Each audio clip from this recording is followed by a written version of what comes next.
What if you could live your life without limitations? This is Robert Manni, host of Guys TV, and this week my special guest is the amazing Joe Vitale from The Secret. We're going to discuss his new book, Zero Limits Living, and it all starts right here, right now on Guys TV. You can also catch me on KCAA Radio here in Southern California, Guys Radio, my worldwide podcast, and we're on UK Health Radio all weekend long. Guys TV, Guys Radio, thanks for your support.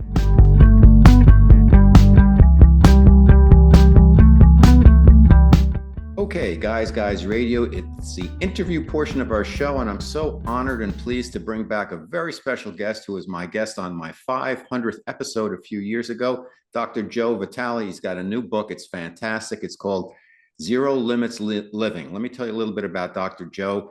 He went from homeless to becoming one of the world's renowned motivating instructors, known for millions of fans as Mr. Fire. And he's the author of so many best-selling books, including The Attractor Factor, Zero Limits, Life's Missing Instruction Manual, The Awakened Millionaire, Karmic Marketing, Hypnotic Writing, and so many other titles. And the new book is called Zero Limits Living. Success Magazine has ranked Dr. Joe as one of the world's most influential, inspiring speakers in the world. He starred, of course, in the blockbuster The Secret, as well as a dozen other films. And his independent film, Zero Limits, is in production now. It's going to come out at the end of 2025 or sometime there. We'll talk about it again.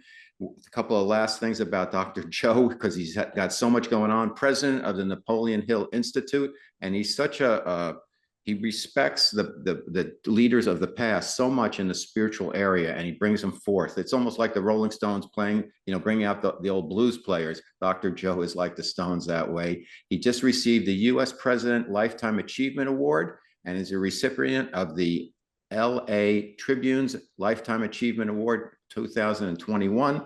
And I'm so pleased you're back. Sorry for the long introduction, Dr. Joe, but welcome back to Guys Radio. Oh, it's great to be back. I've missed you. I so enjoyed our episode last time. So let's do another one. All right. So let's talk about the new book. It's called Zero Limits Living. Just as a little bit of context, you had another book called Zero Limits and another one in the Zero Limits kind of area. And they were based on the Ho'oponopono and the teachings of Dr. Lewin. Lewin. And I was so blown away by it that I started reading about Ho'oponopono. I took your course. By the way, the course was very affordable, fantastic. I got certified. And, it's a little tricky to understand and get and process Ho'oponopono. But once you do, and once you start cleaning up yourself and seeing the world through these different eyes of I love you, I'm sorry, please forgive me, thank you, everything changes. So I do it every day. Thank you, Dr. Joe, for introducing me and so many to that practice. It's just absolutely wonderful.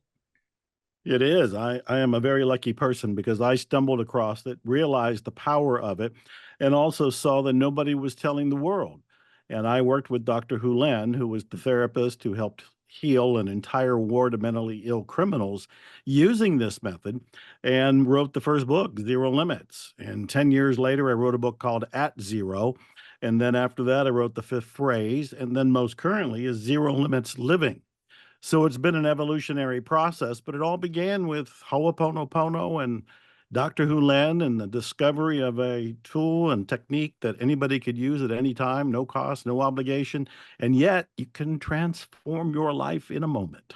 It's amazing. Anytime I run into a difficult person or a difficult, challenging situation, I just Ho'oponopono. I clean it and it helps. And it's almost, I don't want to say it's instantaneous, but it happens very quickly. And it's really a good thing. And it's not like snap, everything changes, but you will be surprised at some of the things that do happen that are like, oh, wow, I can't believe I just Ho'opono this situation or this person. And it changed. It shifted, if you will. So thank you for that amazing stuff.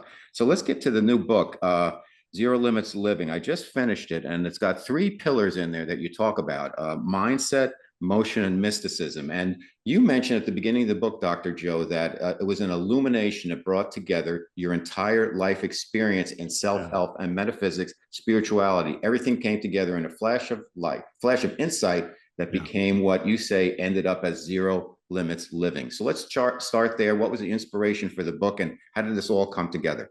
Well, it was a lightning bolt. It was a lightning bolt of spiritual inspiration that awakened me to a synthesis. And anybody who knows my career knows I've written a lot of books. In fact, somebody's counted them and they said I've written over 90 books. And even I didn't know that. But the 90 books, they're in various areas. They're in various topics. You can find a book on Ho'oponopono, like Zero Limits. You can find a book on the law of attraction, like the Attractor Factor. You can find a book on the evolution of consciousness, like the Awakening book, the Awakening course that I've written. But all of these, in retrospect, were pieces of a puzzle. They were slices. They were topics that were isolated from a whole. And what happened to me is that I'm minding my own business, but meditating and being available to inspiration and what the divine wants to tell me. And there was what I call a thunderbolt. It was this lightning strike that went down my spine and created this illumination. And I remember I drew this diagram to kind of anchor the moment for myself and to explain it. And the way this really shaped up, as you know, because you just read the book, is that I found that there were three pillars that all had to be taken, almost like a chair that has three legs, so that this can get you through life and help you get the serenity and the results that you've been striving for. That most people focus on one of the three pillars and forget the other two if they even knew about them. Or if they're lucky, they focus on two of the pillars, but there's still a third, and you need all three in order to have this flourishing life where things work and you can go in a day by day basis or even moment by moment basis and feel more of the magic and miracles and attract more of what you want. So I found that this brought everything together into a whole. The whole puzzle came together and I saw it, felt it, started to live from it, and now I'm sharing it whenever anybody gives me a chance to talk about it, and including in the new book, Zero Limits Living. You know, it's amazing because you say that your objective of the book is to help people get results. And so many people get involved in the spiritual area or the self-help area or the manifestation area, if you will, Yeah. and they get stuck. And I think the way you broke out the three pillars, mindset, motion, mysticism, you've got to have the right frame of mind, and you get into all of that, then you have to do things. And you say money loves speed. I know it's my favorite quote of yours. And also the spirituality, the understanding that we're a drop in the ocean, yet we're the ocean. So talk to us about how that all works together, Dr. Joe. Well, maybe the way to illustrate this is to talk about the way most people do it, which is incorrect. And the way most people do it is they pick one slice. They pick one piece of the puzzle. For example, you had mentioned the mysticism, which is one of my favorite things. I love mysticism. Mysticism is spirituality. That's the esoteric, the invisible side of life. It is a very powerful place to be. However, if somebody says, "Oh, I just want to live in a cave. I just want to do God's bidding. I just want to meditate. I just want to be in silence," they have completely missed the rest of the life experience. They have actually crippled their enjoyment of material reality by saying, "I only want to experience this invisible side of life." And in many ways, that's self-protection. They're protecting themselves from making mistakes, from feeling, from failures, from learning experiences, and they're deluding themselves by saying, "Oh, I'm being spiritual." One of the worst egos anybody could have is a spiritual ego, because they sit there going, "Well, I'm doing this, and this is the highest that anybody could be." And I'm chuckling because I've been there too. I understand that mentality.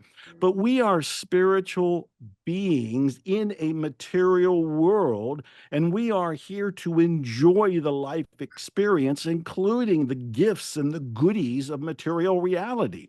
We don't want to be caught up with them or attached to them. And that's where the mysticism becomes more practical, where you can be a mystic in the marketplace. But again, Robert, that's only one of the legs. And some people just focus on that. Okay, I'm being spiritual. Another mistake is when somebody forgets the spiritual and says, "Hell with that. I don't even believe in a God or a divine or the esoteric. But I do believe in money." And so what they're doing is action, and they're type A behavior. I'm just going to go and I'm going to get all I can. And they just take action, action, action. And as a result, they slowly get sick or quickly get sick. They lose their happiness. They lose their health. They lose their well-being. They may lose their relationships. They may lose happiness.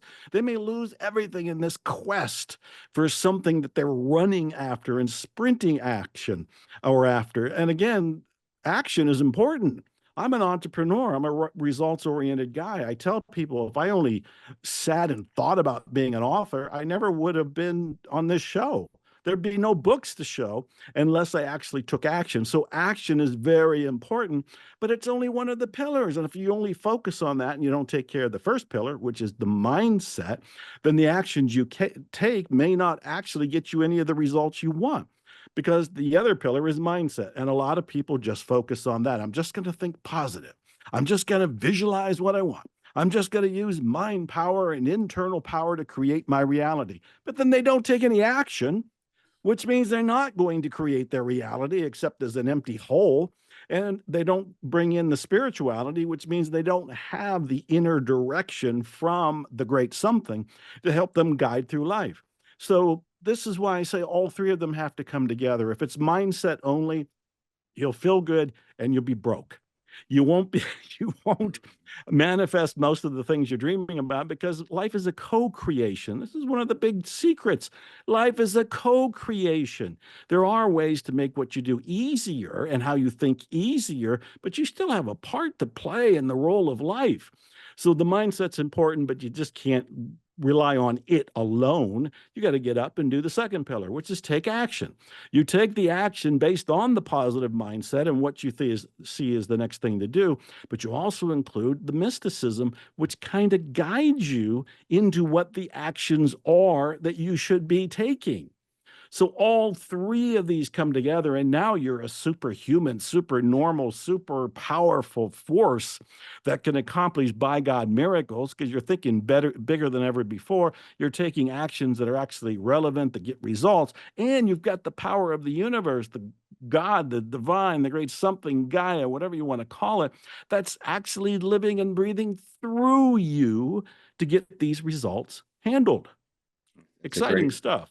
It's a great way of expressing it. God living through us, Yes. like Neil Donald Walsh said, God experiences itself through us, which is, That's I think, exactly something that's true. we forget that all the time. But let's go to the beginning, if we would, Dr. Joe, because I think that mindset, people get stuck at the beginning. And sometimes they can't get to the motion where, you've got to do something and then attach it to the spirituality. But I think for the majority of people, I don't know what your experience has been, but it seems to me, from what I have heard, people get stuck at the very beginning in that they have limiting beliefs that are almost inherent that they have to get over, or that little voice inside when they say, I'm going to do this, says, no, you're not.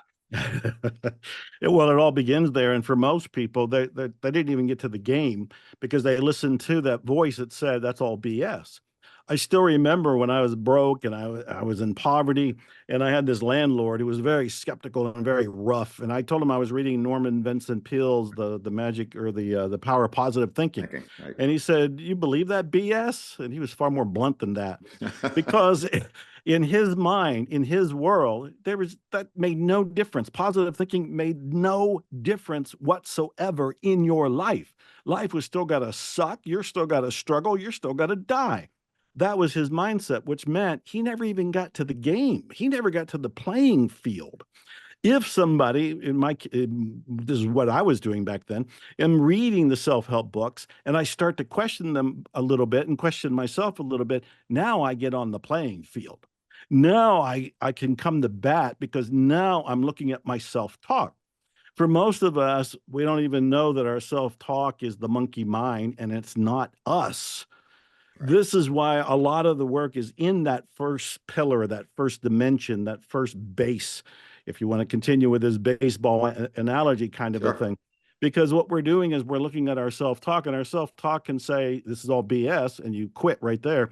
Or you can say, I'm going to start arguing with my mind a little bit, or maybe I'll start developing a more positive part of my mind a little bit. Now you're in the game, and now you got some work to do. But if at any time you give up and give in to that voice of doom and gloom, then you're out of the game again. You get benched. One of my favorite books by anybody, and my favorite book by Napoleon Hill, was one that came out after he passed, only in recent years. And it was called, and is called, Outwitting the Devil. Outwitting the Devil. Napoleon Hill's book was never published in his lifetime. Everybody thought it would be too controversial. It's a conversation with the devil, for God's sake. I read the book and my hands started to sweat, and I put the book down thinking, this is too uncomfortable. He's talking about a devil, like this is the pitchfork devil. And then I realized when I picked the book up again and started reading more, he's talking about my own mind can be the devil. And this is the kind of inner wrestling we have to do in order to get to any sort of taking action or any sort of relationship with mysticism or the divine. It all begins with that early self-talk. And it does get easier if you have a coach or you have a mentor, or you're in a mastermind, you're with people that support you in this inner transformation. For me, during the homeless and poverty years, I was by myself reading borrowed books from the library. So it took a long time for me to kind of subdue the devil of my own mind to get to some place where I can take action. What are a couple of things that folks who don't have mentors or coaches, and even though we have so much of this information available to us online and through books, what are some things that people can do if they feel that their negative chatter is getting the best of them? How can they start to turn that chatter around to be an ally for them? I love that question, and I'm a very practical guy, so I'm glad that we're giving That's why I concrete asked tips. it. Yeah, we're giving concrete tips to people, so I want to be of the most value. I think 10 years ago when I had turned 60, I wanted to be a musician, Right. and I went through all the inner turmoil because I thought, oh, cool, I'm going to be a magician or a musician. Always dreamed about it. I had guitars, but I wanted to put a band together, learn how to sing, learn how to play, learn how to write songs, go in the studio, record. And the first thing that happened to me was sheer terror. Sheer terror, because I thought, what in the world? I'm 60 years old. Again, this was 11 years ago because I'm in my 70s now. And even though I wrote all these self-help books, I was in the movie The Secret, you would think like, well, Joe's got this handled. He's got to be able to do this within his sleep. It's like, no way. Whenever you try to do something new, you're going to hear all the doubts, all the fears, all the concerns. They're all going to bubble up. That is actually a good thing. So we state our intention, and I'm inviting everybody listening or watching, state your intention. What do you want to have, do, or be? I wanted to be a musician. And then notice what starts barking in your brain. Everything from I'm too old, I'm too young, I have no experience, I have no talent, all this stuff works for everybody else, it doesn't work for me. All of that chatter, those are the limiting beliefs. The next thing we want to do is cross-examine them. We want to go, is it true that you can't do this? Is it true that you're too old or too young or uneducated or untalented? Is that true that it could stop you? And if your answer is yes, then you want to ask, why is it true? Where is your evidence for believing this limitation? And there'll be a story that comes up, something from your past, something somebody said.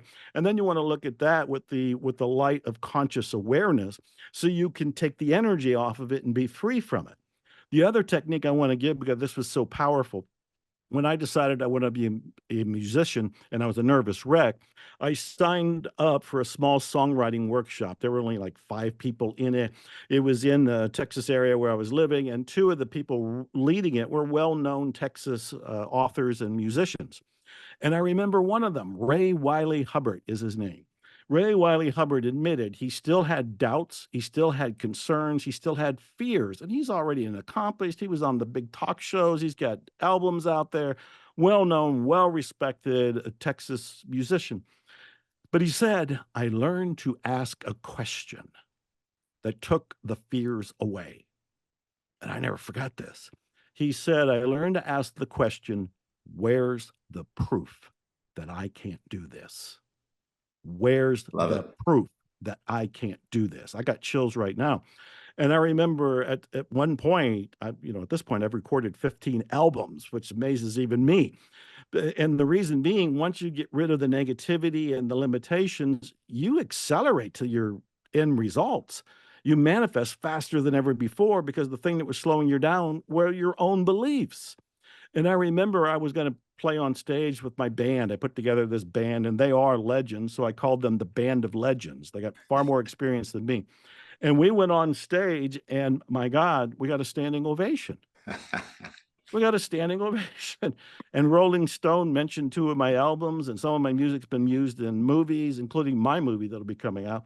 And I had some songs I wrote nominated for the Posy Award, which is the Grammys of positive music. All of this is to say, when I decided to be a musician, I was terrified. But what I did were the very techniques I write about and teach, and I talk about in the new book, Zero Limits Living, including the one Ray Wiley Hubbard said, ask yourself, where's the proof that you can't do this? Because the reality is there is no proof. There isn't any proof.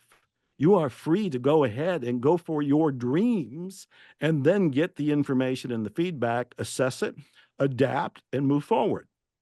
Amazing. Absolutely amazing. My special guest on Guys Radio, the one and only Dr. Joe Vitale. We're talking about the new book, Zero Limits Living. It's very practical. It has some meditations in it. It has some exercises to do, and it's really straight to the point with the 3 areas: get the right mindset, get in action, and then contact and get connected with source, because source will help you. So the second part of that, Dr. Joe, is getting started. So once you get your mindset there, a lot of people have trouble making that first move, taking that first step, which is the most important. And I know for you, for your writing, you just do it. And I love that. And you don't think about it. I mean, you think about what you're writing, but you lay out an outline, maybe you collect. I remember you collected files in a book about something about you didn't know that much about. So you collected all the information, you got yourself organized, and you just went forward, and you didn't let fear get in the way or excuses. Help people, our audience out there, with how to take that first step. That most critical step in the process is really the first one.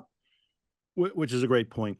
The good news is when you do take care of the first pillar, which is the mindset, it's easier and natural and organic to go ahead and take those beginning steps. Because when you take care of the mindset, the things that were stopping you are no longer there. The doubts, the concerns, the inner criticisms, they've all evaporated. And so you just look at, oh, I want to write a book, and you start typing. Now, I have done this enough, and I talk about it in the new book, that I've heard from people who say that they don't know where to begin. Right. They're either overwhelmed or they're just plain lost. And so I quote Teddy Roosevelt, and I love him. In fact, I was wearing his T-shirt yesterday that said his quote, do what you can with what you have right where you are. Oh, that's it. That's it. Do what you can right where you are with what you have. And that really kind of reduces everything to a very simple level. The other thing I tell people is there's always a baby step. There's always a baby step that you can take. If somebody wants to open a business and they're thinking, well, I'm going to put this online. All right, what's the baby step? Go get the domain name. If you're going to have a bank account, go to the bank and get a DBA account, doing business as, and open it up. There's always that first baby, not complicated, not hard, not really challenging first step. The good news is when you take that first step, the second step becomes apparent. It's not usually apparent until you've taken the step before it. And this is what I have found throughout my life, is that I declare I'm going to do something. I get rid of the negativity, the limiting beliefs, the first pillar. And then the beginning steps are there, like call so-and-so, go read this book, go attend this seminar, take this action. I do it. Then the step after that becomes clear. This is a lot like if you were going to drive your car, like you're moving. So if you're leaving one state and you're going to another one, you already got your intention. I'm leaving here, I'm going over there. You don't see the whole road. Right. You only see to maybe the stop sign out of your house. So you pull out of the driveway and you can see to the stop sign. When you get to the stop sign, you can see to the next telephone pole. When you get to that telephone pole, you can see further. By doing that a little stretch at a time, you're going to make your move and you'll end up in your new place. It's the same thing for everybody. I say just reduce all of this and do whatever is in front of you to do. I often say, do the step that's right where your shoes are. You're sitting, you're standing, your shoes are here. What's around you that you can do? That's the first step. Take it. Next step will become apparent. Perfect. And the next part of it is we get into the mysticism, and you mentioned, I think being present is so important, and allowing the allowing yourself to receive, allowing spirit to work through you. How can people add that special sauce, if you will, which is the wind at your sails of the spirituality coming through by being present? And how can people learn how to be more present instead of always reacting to things? Yeah. Well, they say it's all a practice. You know, our meditation is a practice, transformation is a practice. In the beginning, what we're doing is willfully reminding ourselves to do these exercises, to pause, to look within, and to do our best to connect to the spirit that's behind everything. In the book, Zero Limits Living, I have a witness meditation. And this witness meditation I've been doing for a decade or maybe 2 decades at this point. I'm going to walk people through it right now because they can follow along with my verbal instruction on how to do this. So we were talking about thoughts. People right now, they're listening, they're watching, they're having thoughts, and they're thinking about what is he talking about, or they're excited and going, "Oh, I love where this is going," or "Oh, I'm going to go get his book," or "Oh, I have to go make lunch." You know, there's all kind of thoughts that are Right. going on, and so I tell people, just be aware that those thoughts are going on, and furthermore, be aware you're not those thoughts. You're having thoughts, so you can tell me what they are, or you can write them down. You can be aware of them, and you can describe them because you are not them. This is the first insight. You are not your thoughts. You're Mhm. observing them. The second step is to look at your physical body. And right now, maybe you're comfortable, maybe you're not comfortable, maybe you need to fidget a little bit in your chair, maybe your back has a little twing to it, and so you're adjusting so it's a little bit more comfortable. But notice you're reporting on your body. You are observing your body. In many ways, you are on the inside of it, and it's your astronaut costume. It is your outfit that you happen to be in right now. And because you can observe it and describe it and be in it, looking out Mhm. of it, you start to realize, I'm not my body either. So now we know you're not your thoughts. You have them, but you're not them. And you're not your body. You're in one, but you're not yet. And then the third thing is to look behind the emotions. Maybe you're confused, maybe you're happy, maybe you're angry, sad, grieving. There's any number of things, just blissful. And so you can describe those feelings of what my emotions are right now. But notice it's the same thing. You're having them, you're observing them, you can describe them, but you're not them. And so the witness meditation that I'm getting to is to realize that part of you that's witnessing the thoughts, and that part of you that is witnessing the body, and that part of you that is witnessing the emotions is the divine. That part that's behind all of the theater of reality is the same part in you and the same part in me. At that level of witness, of observer, that's where we're all one. The more we can treat this as a daily meditation, or even throughout the day, reminding ourselves, okay, I'm not my body, I'm not my mind, I'm not my emotions, and that witness is behind everything, tuning into it will help it allow itself to guide you, or you allow yourself to be guided by it. So all of this is to move in the direction of there is a power source inside of you behind everything that we are so attached to that will live through us, that will guide us, that will illuminate us. I think the whole lightning strike that led to the book Zero Limits Living came from the divine. That's not Joe's ego. That's not something I read. That's not something that I was manufacturing in some sort of type A behavior and associating left brain and right brain and past experience. None of that. This was a divine strike. And then I acted on the rest and, clean up my mind about sharing this, take action to write it all down, turn it into a course, and then pay attention to the divine because it's leading me as it will lead all of us if we just tune in. And that's Absolutely how amazing. what I Go ahead. would share with people. The importance of meditation, Dr. Joe. You describe the witness meditation in the book, and you've tried lots of different types of meditation. I guess we could consider Ho'oponopono as a Mm, form of meditation in a absolutely. way.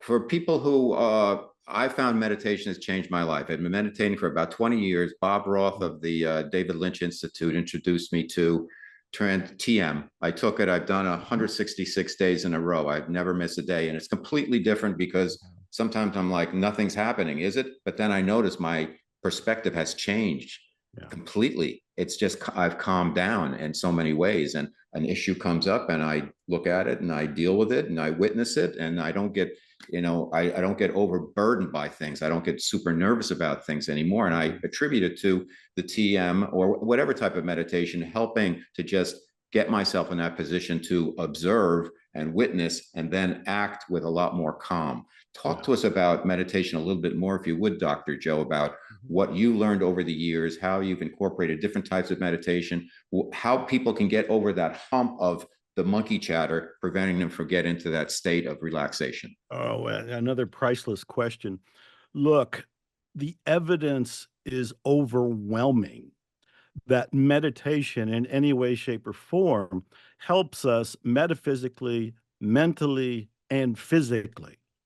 The payoffs from doing any form of meditation once a day, or often as in TM twice a day, are so crushingly overwhelming that you'd have to just turn a blind eye to all of it to reduce it or dismiss it. So meditation is already proven. It works. The real question is, what meditation do you do? And I think the first answer is whatever meditation you will do is the meditation you should do. TM is probably one of the most popular ones. It was so popularized by the Beatles. It's still out there. There's scientific research behind it. Books alone just on TM as a meditation that teach people how to do it. And so I would easily endorse that. And of course, I've had my experience with that. And yes, you mentioned Ho'oponopono. Ho'oponopono is a meditation. It is a cleansing, clearing, spiritual meditation. It does have a purpose. The word Ho'oponopono means to make right. And what you're making right are your own perceptions of whatever you're looking at. Because most of us are looking at the things and we're calling them problems, whether we say, oh, that person is a problem or this situation is a problem. Where it's a problem is inside yourself. You called it a problem. Outside of yourself, other people will look at it and go, that's not a problem. That's not an issue. What's the problem here? Problem is your perception. So Ho'oponopono helps you clean up the perception. But in order to do Ho'oponopono, even if it's as simple as I love you, I'm sorry, please forgive me, and thank you, is you've got to make the time to do it, which is like 3 seconds. And so all of these meditations, I've been doing meditations of one sort or another for, I don't know, I want to say 50 years. And I've done meditations that were active meditations, meaning there was one called dynamic meditation that was done by a guru by the name of Rajneesh. And his dynamic meditation had you jumping up and down for like 10 minutes, jumping up and down like you're in the gym. You're jumping up and down for 10 minutes. And then there's the next stage was another 10 minutes. And I think you were screaming the word who. And then there was another one. I think the next stage was dancing, probably uninhibited improvisational dance. And then the fourth was stillness. Well, all of those first 3 steps was to get you to be able to be still. That was the logical reason for this spiritual meditation. And I loved it at the time. Today, I wouldn't do it. It's not, I can get the stillness far quicker than having to run a marathon before I'm worn out. So there's all kinds of meditations and people want to poke around. For me, the witness meditation, the one I just guided people through, I think that's an easy one for anybody to just kind of begin with, because I'm asking them to sit still and pay attention to their mind. You pointed out, what about the monkey mind? And it starts talking. You have to realize that's what it is. It's the monkey mind. It's going to chatter. It seems like it's the nature of the human experience. A technique I learned fairly recently was go ahead and listen to it. Just go ahead and listen to it. Instead of arguing with the monkey mind or dismissing the monkey mind or trying to push it into a box or lock it into a closet, just go, what are you trying to tell me? And the monkey mind's got to go, oh, I don't trust that person and this, that, and the other, and they're going to rip you off and this, that. And you listen and go, what else do you want to say about this person? And you kind of exhaust it because it gets to talk to the point where it feels like, oh, I got nothing else to say. And at that point, the monkey can quietly sit in a corner and have a coconut water. And you can go and meditate a little bit and relax. So I would invite people to find a meditation, whether it's TM or Rajneesh or any number of ones, or the witness meditation or Ho'oponopono or something else, because the benefits are overwhelming, overwhelming. Find a way to meditate and do it. Awesome. My special guest on Guys Radio, the one and only, the amazing Dr. Joe Vitale. We're talking about his new book, Zero Limits Living. He's an author, a speaker, musician. I believe you have a great set of guitars, a Flying V in your collection, I believe, Dr. I Joe. do. Well, I have a lot of guitars. I do. They're very unique, boutique, unusual in one form or another. Yeah, I love them. I love them. They're playable art. So in the book, there's also a Q&A session, which is a section which is very good. And I just highlighted one which I thought was worth talking about, and that is, you say that how desires limit us. And most people, they want to have an intention to get started, and like, well, how can a desire limit me if I need an intention to get what I want? Yes. Well, this is what I mean about the further insights that have come from my own evolutionary path. Because I'm still meditating, I'm still practicing gratitude and forgiveness, I'm still in the human experience here. I still have my growth spurts. And so at one point, I'm in the movie The Secret telling people to state their intentions. And I'm writing books like The Attractor Factor telling people intentions rule the earth. But I keep growing and I keep getting insights. And then one day I realize, wait a minute, most of the intentions we state are limitations. Why? Because they're based on what we think is possible. Mm-hmm. And why do we base it on that? Because that's our belief system.